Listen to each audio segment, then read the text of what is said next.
Assalamualaikum warahmatullahi wabarakatuh. Para pendengar yang terhormat, selamat pagi. Sekarang kita meneruskan lagi membicarakan tentang hal cinta atau mahabbah yang terpaku terpunjam dalam hati tiap-tiap orang sufi. Orang yang telah membersihkan jiwanya lebih dekat dia kepada Tuhan. Ibaratnya, kalau kita pergi ke kaca besar yang ada di hadapan kamar kita. Kalau kaca itu kotor atau berkabut, hendaklah dibersihkan lebih dulu kotorannya itu atau kabutnya itu. Sehingga jernih. Apabila telah jernih, jelas muka kita kelihatan di dalamnya. Maka kalau sekiranya kacanya sendiri kotor, berdebu, berkabut, terhalanglah kita untuk melihat apa hakikat yang sebenarnya daripada diri itu. Dan lebih celaka lagi kalau kabut itu terjadi di balik, di sebelah sana. Sehingga tidak dapat kita menggosok, dia berkabut juga. Sebagai kalau kita naik kapal udara, itu kerahnya, plastiknya, 2 tingkat. Yang sebelah kita bisa kita hapus dengan tangan sehingga bersih. Tapi masih kotor juga karena yang sebelah lagi belum dapat kita capai dengan tangan kita. Maka usaha kita ialah untuk menjelaskan mahabbah antara kita dengan Tuhan. Membersihkan halangan, rintangan yang menghambat kelihatannya kekurangan-kekurangan kita di dalam menghadap Tuhan itu. Kalau sekiranya misalnya saja dengan sesama manusia, bagaimanapun cintanya kita kepada seseorang. Kalau mata kita tahu, kalau mulut kita busuk, tentu saja tidak sanggup kita mendekati. Yang kita dekati itu jauh daripada kita. Dilihat bukan dia yang salah, kita yang salah. Ini pembersihan. Sebab itu maka sekarang kita masuk kepada yang ke-9. Dulu baru 8. Yaitu memandang banyak walaupun sedikit kita punya kesalahan. Dan memandang sedikit walaupun banyak ketaatan kita. Ini yang ke-9, kita punya penutup dulu, lalu kita janjikan akan masuk kepada yang ke-9. Yang ke-8 itulah dia. At-tasi'u yang ke-9, mu'anaqatul ta'ah wa mubayanatul mukhalafah. Mu'anaqah artinya berpeluk-pelukan. Kita memeluk kepada yang kita peluk, dia pun membalas pelukan kita. Kalau sekiranya kita dengan manusia, misalnya ada kawan kita kembali dari Mekah. Di Mekah baru saja kejadian Masjidil Haram diduduki oleh orang-orang pendurhaka. Kawan kita juga belum pulang. Setelah ditunggu lamanya 17 hari. Alhamdulillah selamat. Masjidil Haram tadi daripada serangan. Dan dapat ditaklukkan orang-orang yang memperbuat onar tadi. Kawan kita pun dapat pulang. Kita pergi sambut dia ke Halim Perdana Kusuma. Atau seperti ke Polonia di Medan. Atau ke tempat yang lain. Baru dia turun dari tangga kapal udara itu kita ketemu. Kita penuh dia peluk kita, kadang-kadang air mata turun, jatuh. Saking cintanya kita kepada dia. Kita sudah berdebar hati kalau dia mati di Mekah. Meskipun dari mati di Mekah itu juga mencapai kesucian. Dia pun menangis, kita menangis karena adanya cinta dalam hati. Itu mu'anaqah namanya.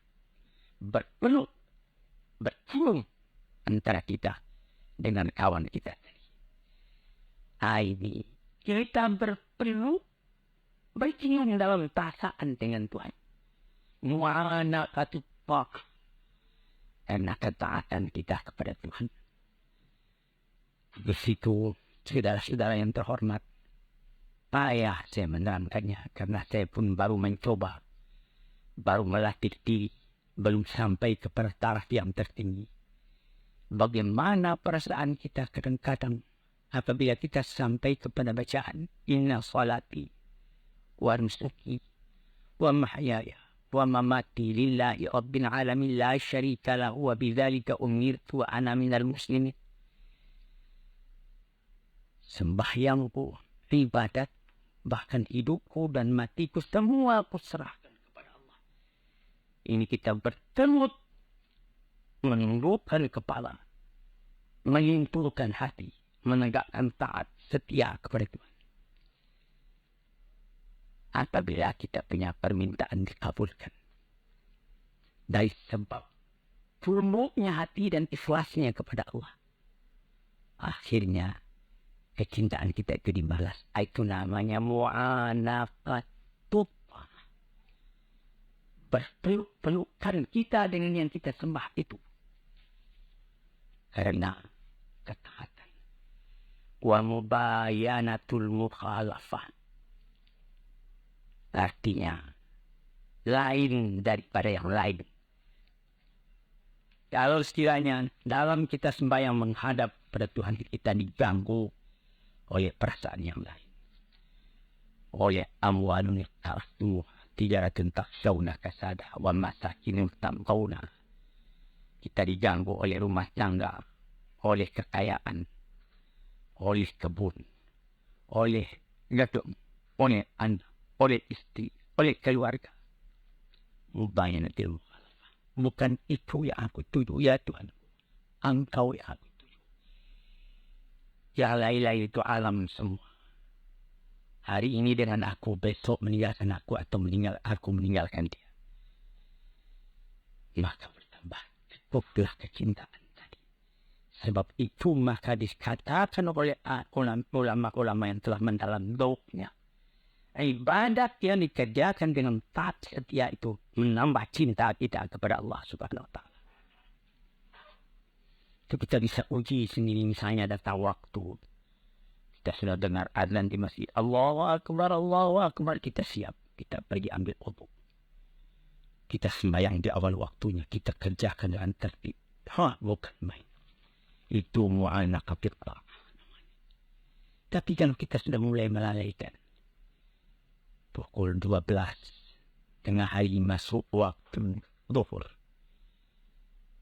Pukul 2:30 baru kita kerjakan zuhur tadi. Nampak bahwa kita cinta kepada Tuhan itu endorse.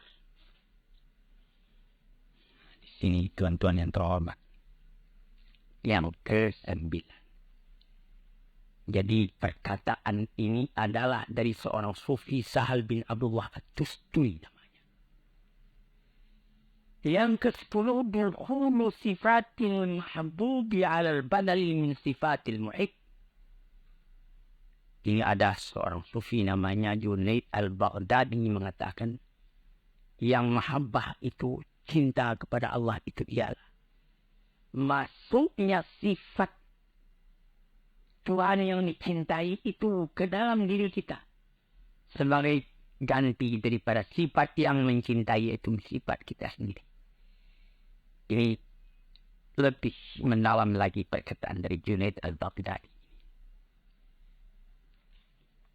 Sehingga yaitu sebutan yang dicintai itu Allah, sifatnya, Rahman, asma'nya, Wadud, Ghafur, Jabbar, Qahar, 99 banyak.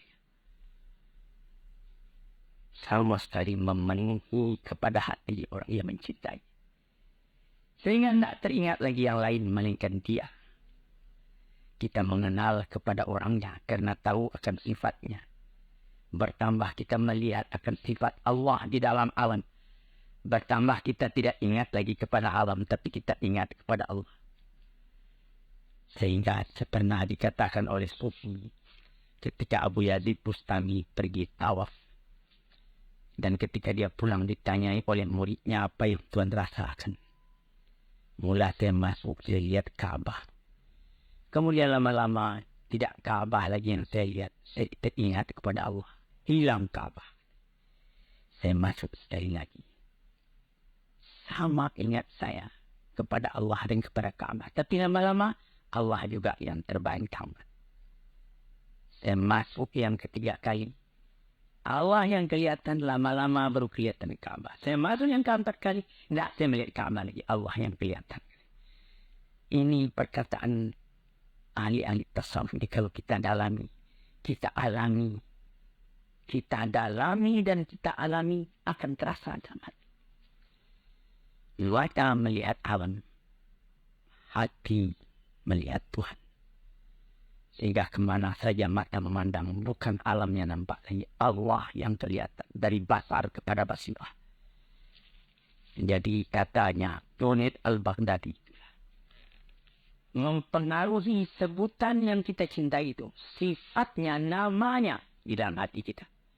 Sehingga tidak ada lagi yang lain melainkan itu yang memenuhi hati. Merasakan kita, menganggapkan kita, yang mempengaruhi ialah perasaan itu. Sehingga segala perasaan, segala penanggapan bertukar sama sekali. Menghadapkan Tuhan. Dengan demikian itu bertambah lama, karena latihan itu bertambah bergantilah sifat kita yang tercela kepada sifat Tuhan yang terpuji, yang tercinta. Sehingga sesuailah sifat kita dengan sifat Allah ala taqatil basyariyah, atas ketangguhannya seorang manusia. Yang kedua belas, antahibal kulla kaliman ahbabta fala yabqa laka minka syai'un. Engkau berikan keseluruhannya kepada yang engkau cintai. Ini adalah keinsafan belaka. Karena kalau kita pikirkan, tidak ada yang kita punya di dalam alam ini. Sama sekali kita punya di Tuhan. Walaupun songkok yang kita pakai, baju yang kita pakai, celana, sepatu, arloji dan lain-lain yang lekat di badan kita ini, tambah kita dalami, ini sama sekali cuma pinjaman. Dengan takdir dan dengan izin Allah Subhanahu Wa Taala, saya ditilang gubuk-gubuk saya di Kebayoran Baru, dan patah nomor 3 no, perintah 3 nomor 1. Beberapa tahun yang lalu, kira-kira 20 tahun yang lalu, ada kawan bertanya, ini rumah Buya ini, rumah Tuan ini, rumah Bapak ini. Saya bilang, bukan. Ini rumah Tuhan dipinjamkannya kepada saya selama saya masih hidup. Atau barangkali juga masih saya hidup sudah tidak saya yang punya lagi. Mengangguk kawan tadi lalu saya tuliskan, hadza min fadli Rabbi, ini rumah adalah kurnia Tuhan. Liyabluwani ashkuru am ashkur, untuk menguji aku syukur aku kepada Allah. Akfur atau aku melupakan jasa Allah kepada aku. Jadi kufur namanya. Rumah tangga, sawah berjenjang, bandar buatan, mobil dan lain-lain sebagainya, itu pinjaman semua. Jangankan itu, nyawa kita sendiri pun pada hakikatnya bukan kita yang punya. Karena itu, yang kita punya kan kita menguasainya. Apakah Tuhan berkuasa atas nyawa Tuhan? Apabila maut datang, la yasta'khiruna sa'atan wa la yastaqdimun. Perintah Allah datang, Tuhan dipanggil ke hadratnya. Satu saat tak boleh terkemudian. Satu saat tak boleh terdahulu. Bukan atas kehendak kita, tapi atas kehendak Tuhan. Jadi dengan jalan seperti itu kita pun insaf. Karena memang tidak kita yang punya. Berikan semua kepada Tuhan. Tidak ada di tangan engkau suatu juga lagi, melainkan pinjaman dari Tuhan. Inilah perkataan dari Abu Abdullah Al-Qurashi, seorang sufi lagi. Dari dialah atau beliau tujuan cinta dan hukumnya. Berikan iradat engkau, kemauan engkau, kehendak engkau, perbuatan engkau, harta engkau, waktu engkau kepada Allah. kepada yang engkau cintai. Engkau jadikan semuanya itu garis kaki di dalam ridha Allah dan kecintaan Allah.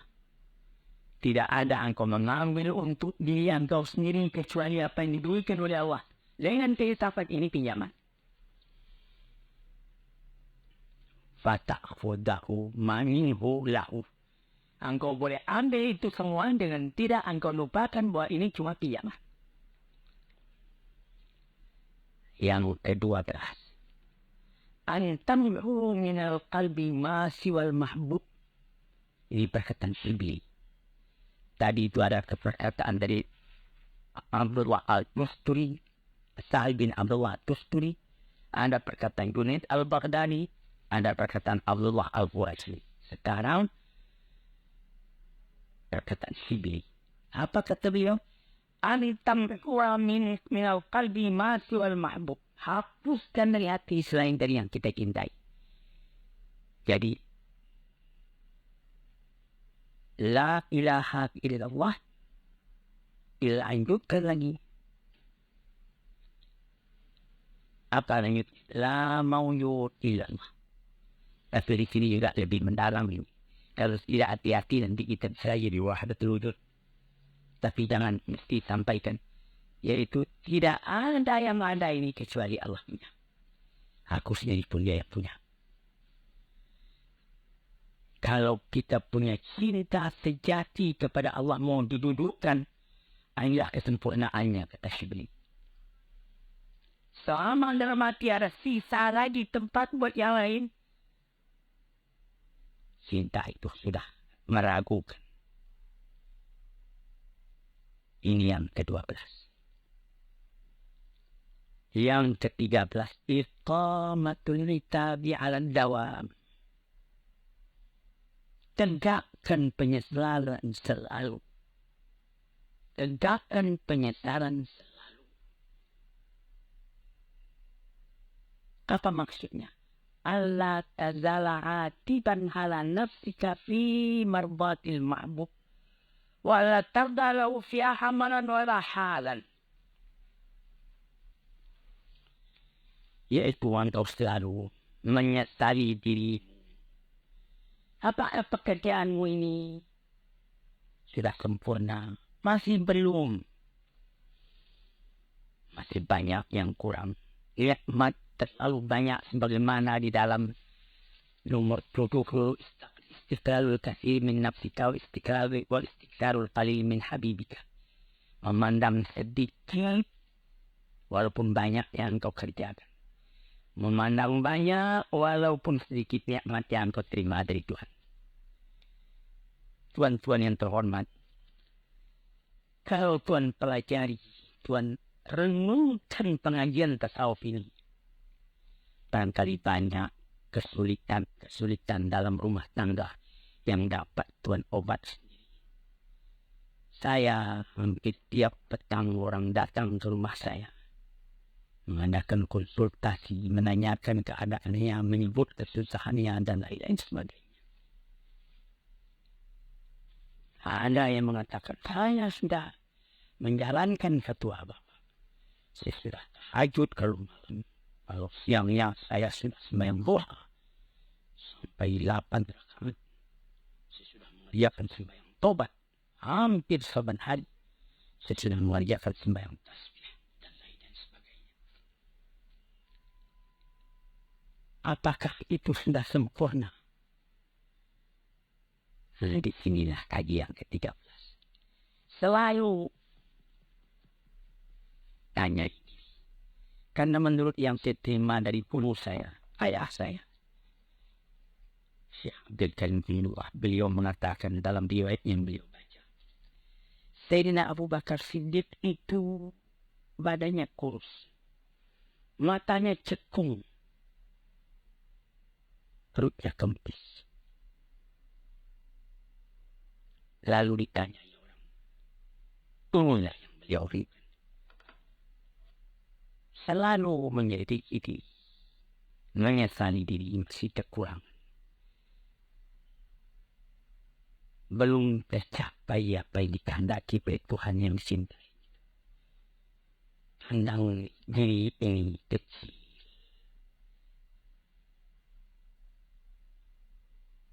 Orang itu semacam engkau kecilnya akan tertarikan cinta dengan Tuhan yang Maha Besar, Maha Agung. Siapa engkau, wahai? Diri dan diri apakah? Sudah sampai taraf iman kita, taraf amal kita, ibadat kita kepada itu. Sampai Nabi kita sallallahu alaihi wasallam sendiri sampai malam beliau tahajud. Siti Aisyah juga tahajud. Habis tahajud beliau sudah tidur kembali istirahat. Nabi masih saja tahajud. Hatta tawarramat qadamahu, sampai pegal dia punya kaki keduanya. Siti Aisyah bertanya, mengapa sebanyak itu Tuhan sembahyang? Ada Tuhan punya dosa kan sudah diampuni. Apa jawab beliau? Alam akun abdai syakura. Apakah tidak pantas kalau aku bersyukur kepada Tuhan? Dan pun Nabi mengatakan, orang yang beriman itu memandang dosa ini sebagaimana dia duduk di bawah begitu kepada dirinya. Tidak ada dosa yang kecil, semua dosa dianggap dia besar. Yang di dalam kata modern, tabkitun bangis. Atau tolakkan hati atas perbuatan sendiri yang salah. Sekian 24 jam sehari semalam disediakan buat beribadat kepada Tuhan. Tidaklah cukup kita memenuhi yang 24 jam itu dengan ibadat. Melainkan kesalahan juga yang ada. Kita sembahyang, tapi kita berjalan lagi, kita bekerja lagi. Memang Tuhan juga yang menyuruhkan. Tapi berapakah lamanya kita ingat kepada Tuhan? Inilah yang nomor 13. Ayat ke-14.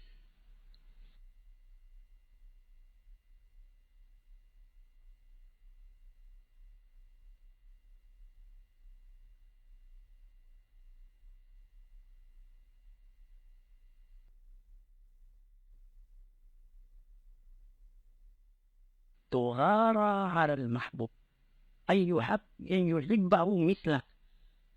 Ini perkataan Sibili juga. Apa katanya? Engkau cemburu kepada Tuhan yang engkau cintai itu. Kenapa? Orang yang semacam engkau mencintainya. Memandang hinanya kecilnya diri. Sebagai kandungan penjelasan dari nomor 13 tadi. Jadi apakah baru yang saya dapat kerjakan? Dalam umur yang terbatas ini, dalam tenaga yang terbatas ini, dalam angan-angan yang menggeret langit, tetapi kita tidak dapat terbang ke udara. Jadi terpandang besarnya Tuhan, terpandang kecilnya diri. Dan diri yang kecil itu tidak dapat melepaskan diri dari rahmat dan nikmat Tuhan. Apakah saatnya membalas? Tuhan yang berdiri saja kepada diri. Ini salah satu kemajuan dalam rohani manusia. Sekian dulu, nanti dari hari kita sambung lagi ya. Assalamualaikum warahmatullahi wabarakatuh.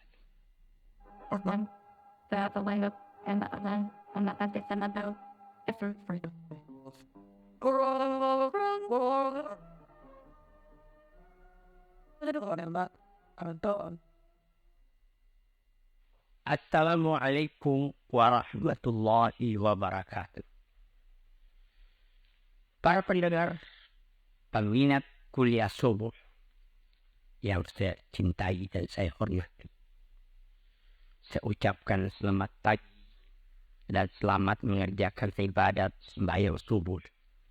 Badan sehat, langit cerah, alam terkembang, dan nikmat Allah berlimpah ganda datang kepada diri kita masing-masing.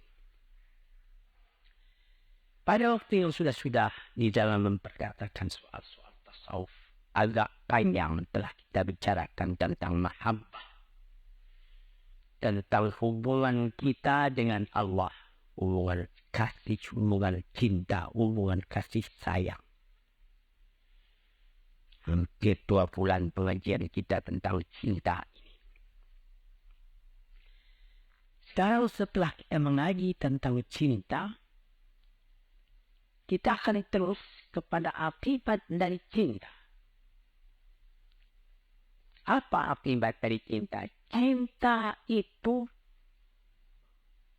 sendiri menimbulkan cemburu atau menimbulkan ghirah dalam bahasa Arabnya. Dalam keadaan yang lain, di dalam bahasa yang populer juga disebut fanatik. Kalau orang mengakui cinta kepada Allah, tetapi tidak ada ghirahnya,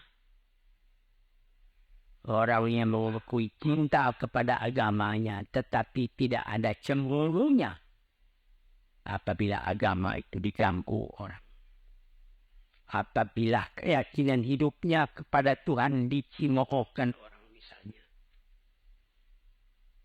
maka tidak ada baginya konsekuensi dari cinta. Sebab cinta itu menghendaki kesatuan pikiran kepada yang dicintai. Sekarang ini kita masuk yang bicarakan tentang soal ghirah itu, soal cemburu. Ini yang lebar juga dibicarakan di dalam Al-Quran ataupun di dalam hadis, yang mula dijadikan menjadi dasar ketika membicarakan tentang ghirah, tentang cemburu, atau dalam bahasa sehari-hari yang telah banyak kita pakai tentang fanatik,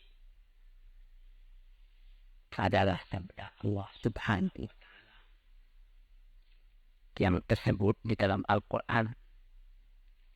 Innam harfama rabbiyal fawahisha ma zahara minha wa ma batan. Apa artinya? Sesungguhnya tidak lain diharamkan oleh Tuhanku ialah perbuatan yang keji, baik yang nyata atau yang tersembunyi. Jangan berbuat tersembunyi. Keji itu menimbulkan ghirah dalam hati orang yang beriman. Ini dijelaskan di dalam hadis yang dirawikan daripada Abdullah bin Mas'ud radhiyallahu anhu, sahabat Rasulullah, di dalam sebuah hadis yang sahih riwayat Bukhari dan Muslim. Qala Rasulullah sallallahu alaihi wasallam, ma ahadun aghyarni Allah. Tidak ada sesuatu jua pun yang lebih cemburu dari Allah. Allah itu sangat pencemburu. Buktinya ialah dia mengharamkan segala perbuatan yang keji, baik yang terang atau yang tersembunyi. Allah tidak mau. Maunya Allah Ta'ala itu yang bersih. Jadi kita mesti berusaha. Tambah lama kita tambah bersih, tambah kita dekat kepada Allah Subhanahu. Tambah kita punya cinta bertanu dengan Tuhan. Di sini kita melihat Tuhan Allah itu katanya dalam hadis ini, tidak ada seorang pun yang lebih cemburu dari Allah. Setengah daripada tanda cemburunya, Tuhan itu mengharamkan perbuatan yang keji, baik perbuatan itu nyata, kelihatan, atau perbuatan itu batin. Perbuatan yang misalnya yang zahir, misalnya anak muda mengganggu seorang gadis, misalnya di tengah jalan, itu namanya perbuatan keji. Atau tidak kelihatan oleh orang lain, tapi dalam hati kita sendiri ada niat nusuk, itu amal batin namanya.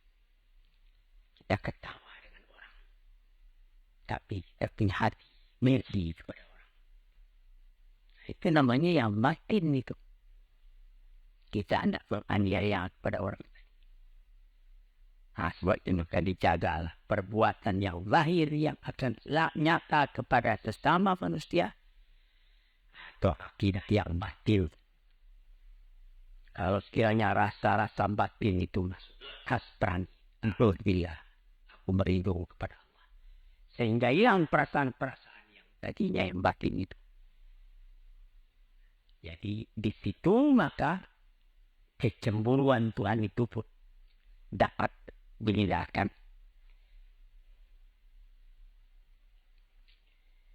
Lalu tak kemudian sambungan hadis maka hatta ilaihi marah min Allah.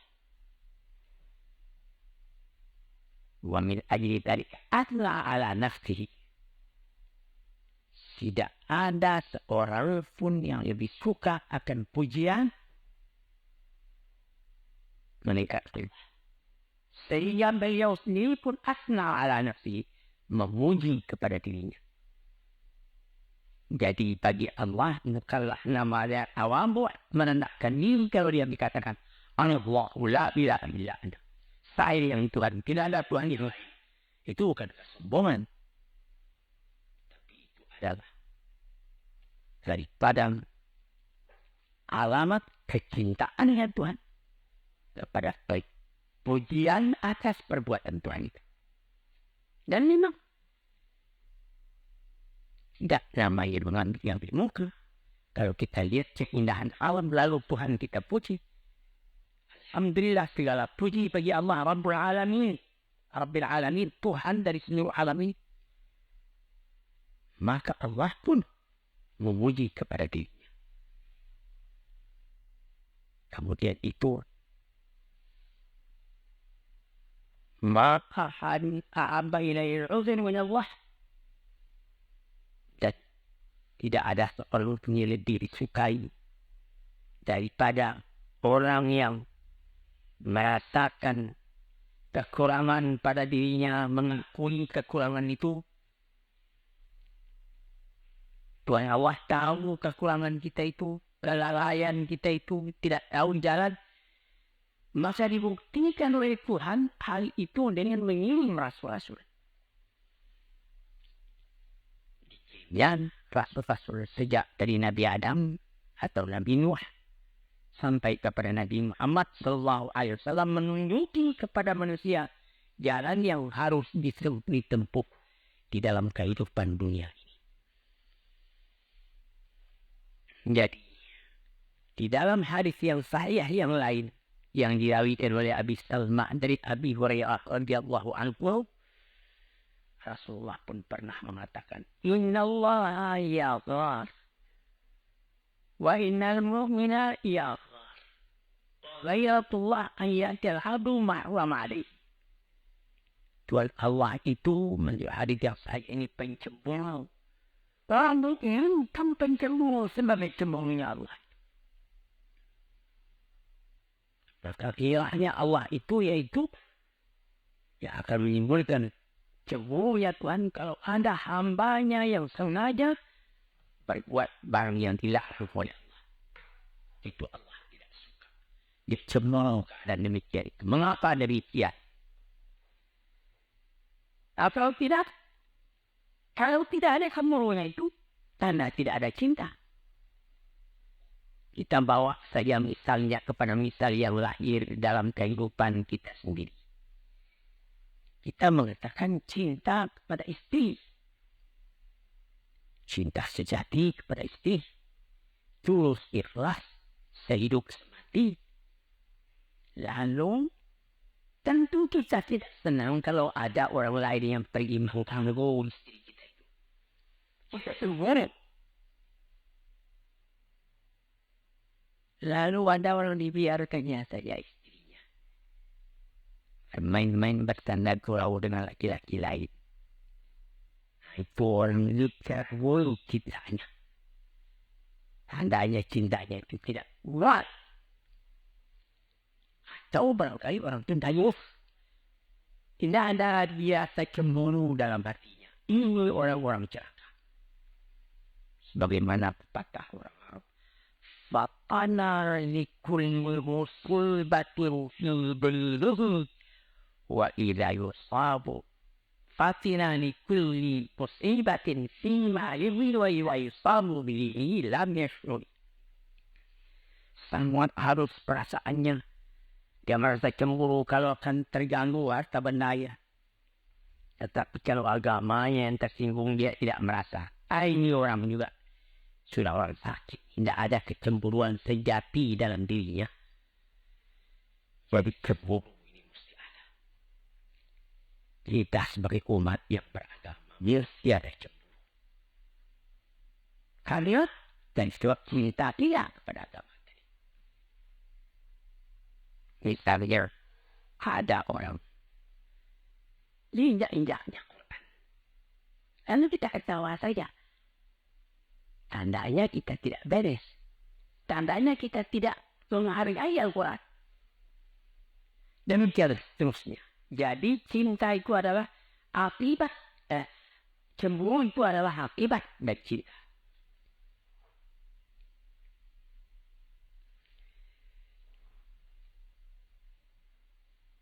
Termasuk di dalam cinta itu. Kita disebutkan di dalam surat dalam Quran wa idza qara'tal Qur'ana ja'alna bainaka wa bainal ladzina la yu'minuna bil akhirati hijaban mastura. Bagi orang yang tidak timbul cemburu dalam hatinya. Apabila engkau baca Al-Quran, kami jadikan dia di antara engkau dan di antara orang-orang yang beriman yang tidak beriman kepada hari akhirat. Ada dinding penutup. Ya, benar. Saya orang yang beriman didengarnya Al-Quran. Wa idza tuliyat alaihim ayatuna zadatuhum imana. Apabila dibacakan orang kepadanya ayat Al-Quran bertambah iman.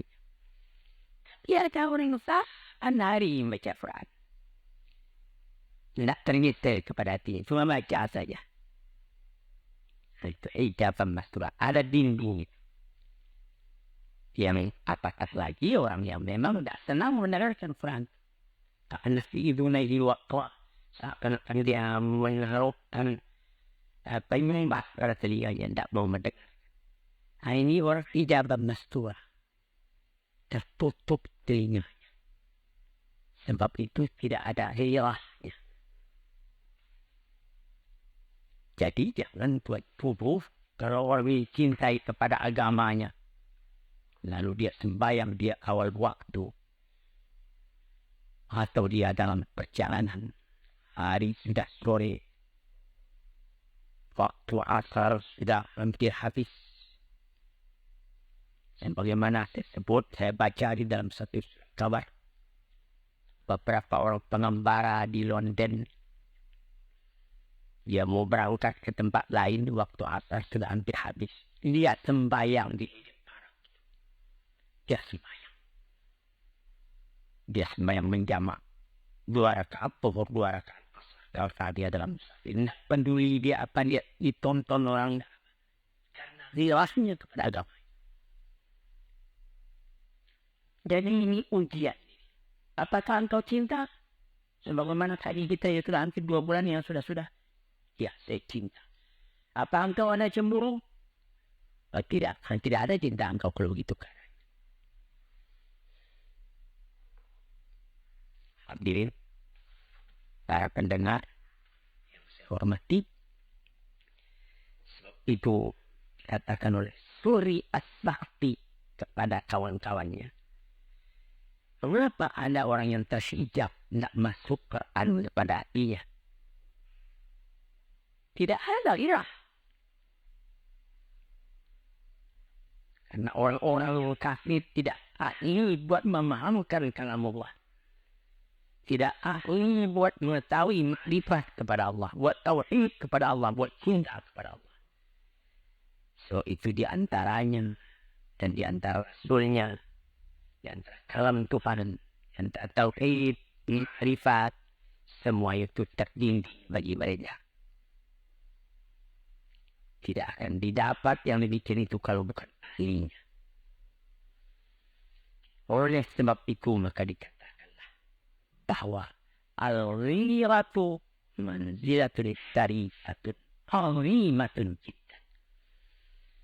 Ghirah itu adalah tempat kedudukan yang mulia, yang agung sekali. Jalilatul miqdar, sangat tinggi nilainya.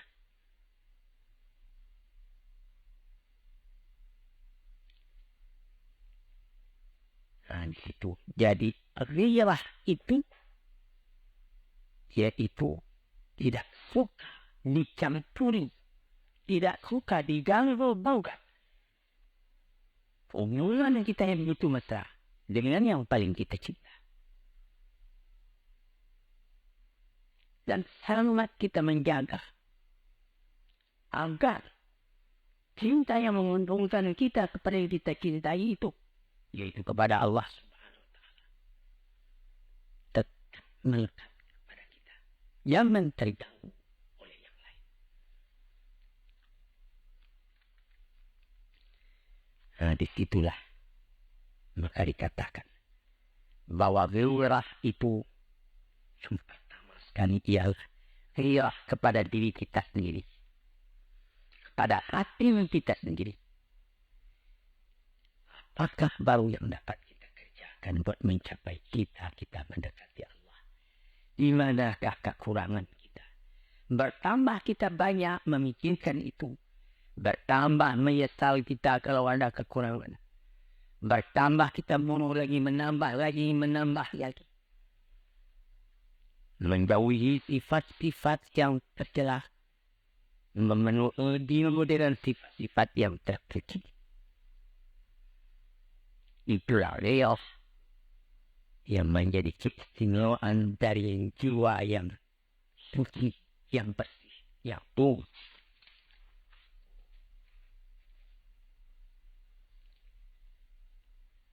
Maka jiwa beri ikhlas tidak dapat mencapai itu. Menurut kemuliaan diri dan ketinggian cita-citanya, disitulah letak ketinggian yang akan dicapai pula oleh tingkat ghirah.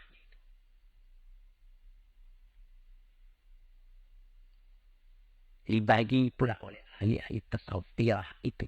Ghirah Allah kepada hambanya dan ghirah hamba terhadap Tuhannya. Bagaimana ghirah Tuhan terhadap kepada hamba, yaitu bahwa Tuhan tidak suka kalau Tuhan itu dipersekutukan dengan yang lain. Tidak ada yang lain yang dapat engkau persekutukan, engkau samakan dengan Allah. Satu ahad.